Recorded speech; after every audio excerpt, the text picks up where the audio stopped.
As we move on through the book of Acts, especially as we get to the second part of it, our focus is on a man called Paul, who would become the greatest apostle of all in the extent of his ministry as he preached to the Gentiles. And look what Paul said in Acts chapter 17. Some of the Epicurean and Stoic philosophers also conversed with him. And so when you are talking to people and they say to you, you don't really believe Jesus was a real person, do you? You don't really believe in those things, do you? Those sorts of things can't happen. A person, when he's dead, he stays dead. We have no evidence that a person comes back.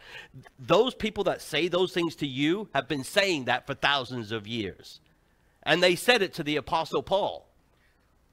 And some said, what does this babbler wish to say? Others said, he seems to be a preacher of foreign divinities. Why? Because he was preaching Jesus and the resurrection.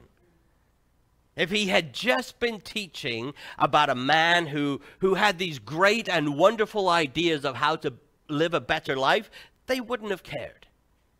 If they had been teaching that there was this great martyr who had died for what he believed, and if we would truly follow his example and sacrifice our own lives out of love for each other, which, by the way, is one of the philosophies of many modern churches today.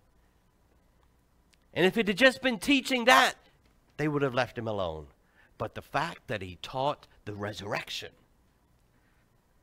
is what got him into trouble. And he refused to not preach the resurrection because it was vital to what Jesus had done.